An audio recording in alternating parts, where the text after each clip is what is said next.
Assalamualaikum warahmatullahi wabarakatuh. Ada kisah seorang kiai. Ketika dia akan memasuki masjid, dia melewati sebuah rumpun bambu. Rumpun bambu itu adalah milik daripada orang yang berada di sebelah masjid. Ketika dia akan masuk masjid, dia selalu mematahkan ranting bambu. Kalau bahasa Jawa itu namanya sililit. Membersihkan giginya yang sudah makan hampir setiap minggu ketika dia akan pergi ke masjid. Lalu tuan rumah selalu melihat apa yang dilakukan kiai ketika dia akan masuk ke masjid, selalu mengambil ranting bambu itu untuk membersihkan gigi. Tapi dia tidak pernah berkata sepatah kata pun mengingatkan sang kiai mengambil bambunya itu. Lalu dalam sebuah perjalanan hidup, mereka keduanya tibalah pada saat-saat kematian. Ketika malaikat Ridwan mengecek, tidak ada sangkut pautnya lagi antara kiai dengan apa yang dilakukan di dunia. Amal solehnya semuanya oke, clear dan clean. Tapi pada waktu bersamaan, orang yang memiliki pohon bambu tadi agak sedikit jahil dalam kehidupannya, dan dia mendapat keputusan vonis masuk ke neraka. Dipikirnya dia sudah pasrah, tidak ada lagi jalan yang bisa membantu dia untuk masuk ke dalam surga atau melepaskan dia dari azab neraka. Lalu dia melihat Pak Kiai ini akan masuk surga, semuanya sudah clear dan clean. Lalu dia panggil, tunggu malaikat. Dia mengatakan pada malaikat Ridwan, saya tidak ikhlas Pak Kiai ini masuk surga.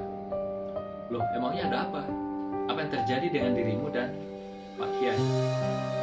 Lalu katakan oleh orang ini, Pak Kiai ini ketika akan masuk ke masjid setiap hari Jumat selalu mematahkan ranting bambu rumah saya. Lalu dia gunakan untuk sililit, untuk tusuk gigi. Sekiranya Kiai mengambil ranting bambu rumah saya itu tidak saya ikhlaskan, tidak saya ridhoi, apakah Pak Kiai ini layak wajar masuk ke dalam surga Allah? Oh, kalau begitu tidak bisa, kata malaikat Ridwan. Dia cek catatannya, oh benar, catatan malaikat Ridwan memang ternyata Pak Kiai ini memang punya sangkutan dengan orang yang bersangkutan. Karena setiap Jumat ternyata ada temuan bahwa dia selalu mematahkan ranting bambu di rumah si fulan ini yang di samping masjid ketika dia akan masuk ke masjid. Maka dihitung dulu, dihisap berapa banyak bambu tadi yang sudah diambil, dan kemudian amal-amalnya kiai ditransfer kepada orang yang pemilik bambu tadi. Itu punya itu ternyata tekor malah apa yang diperoleh sebagai amaliyah Pak Kiai ini ketika telah ditransfer amal-amal ibadahnya menggantikan tusuk gigi yang diambil dari pemilik bambu yang ada di samping masjid. Nah, saudaraku, dalam kehidupan kita ini banyak sekali pesona dan penggoda dunia. Berapa banyak kita dalam pribadi, dalam kelompok, dalam jabatan, sadar atau tidak, kita mengambil sesuatu yang bukan hak kita. Pernahkah Anda hitung berapa yang sudah Anda ambil hak-hak orang lain? Berapa banyak yang sudah Anda lakukan kerugian-kerugian yang merugikan orang lain?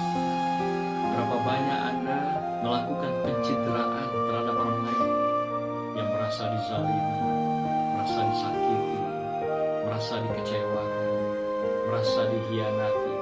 Itu semua akan dimintai pertanggungjawabannya di hadapan Allah Subhanahu wa Ta'ala. Karena setiap kamu adalah pemimpin, setiap pemimpin akan dimintai pertanggungjawabannya, baik pemimpin atas dirinya pribadi atau juga pemimpin atas orang lain, atas setiap perilaku dan tindakan yang kita lakukan. Mari kita berhitung berapa banyak di dalam kehidupan kita, dalam masa jabatan kita, dalam masa kepemimpinan kita, dalam masa kita di dalam kelompok, dalam masa kita diberikan amanat, kita menciderai orang lain, kita melukai orang lain, kita mengambil dan mencuri hak-hak orang lain.